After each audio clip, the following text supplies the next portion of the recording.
Today, we're diving into an idea called structural cognition. It's this incredible framework that helps explain not just how our minds work, but why we so often end up talking past each other, even when we're trying our absolute best to connect. You've been there, right? You're in a conversation and you know the other person means well, you mean well, but you just can't seem to connect. It feels like you're speaking two totally different languages. The harder you try, the more frustrating it gets. It's a feeling we all know. So what if the problem isn't personal? What if it's not about your personality or their personality or even what you're talking about? What if it's about the invisible architecture of your mind in that very moment?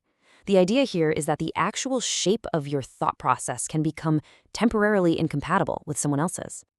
So let's start right there with this communication mystery. Why do we disconnect?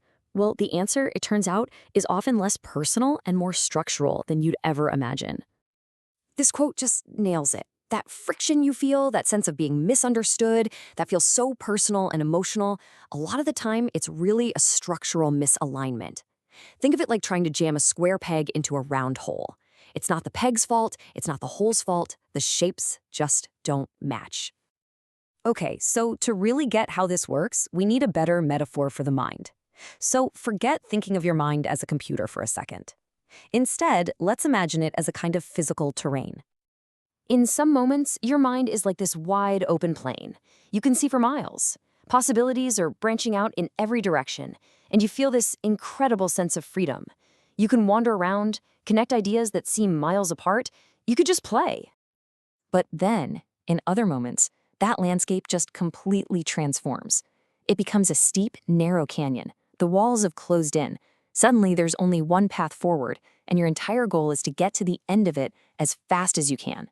All those other possibilities, gone. There is only the mission. Now, this isn't just a cool metaphor. The official term for this is cognitive topology. It's the actual, literal geometry of your thinking process. It's this internal infrastructure that can expand and contract, get steep or flatten out, all depending on what's being asked of it. It's the real shifting landscape of your mind. So these two landscapes, the plain and the canyon, they represent the two fundamental modes of our thinking. But what causes that shift? What's the force that can so dramatically reshape our internal world? Well, the primary driver is something called cognitive load. The easiest way to think about it is as mental pressure. It's the total demand on your brain's resources at any given moment. When that load gets high, it acts like a force of gravity, squeezing your mental landscape into that narrow, focused canyon. But when the load is low, the pressure eases off, and the landscape can flatten back out into that wide-open plain. And that pressure creates these two modes. On the left, with low load, you have exploratory mode. The goal here is just possibility. It feels open, creative, even playful. Then on the right, under high load, you've got directive mode. The goal here is closure. It's all about finding the answer now. It feels focused, urgent, and direct.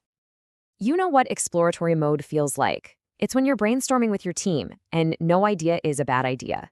Or you're just on a long walk with a friend and the conversation just wanders wherever it wants to go. The pressure's off and your mind is free to roam that big open plain.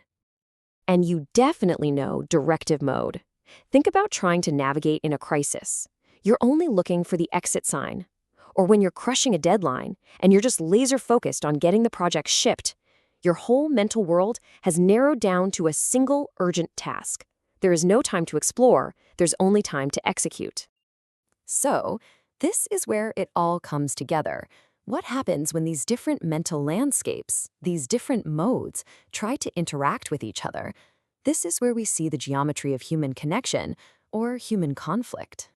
When two people are in the same mode, their cognitive landscapes are compatible. This is what we call coherence. If you're both in that exploratory, open plain mode, ideas just flow. If you're both in that directive canyon mode, problem solving is super efficient. Communication feels easy, almost effortless, because your internal architectures are resonating with each other. But misalignment, that's when a canyon meets a plain. This is the source of all that frustration. You have one person in a high-load directive mode who just needs closure. What's the answer? And another person in a low-load exploratory mode who wants to talk about possibilities. Well, what if we thought about it this way?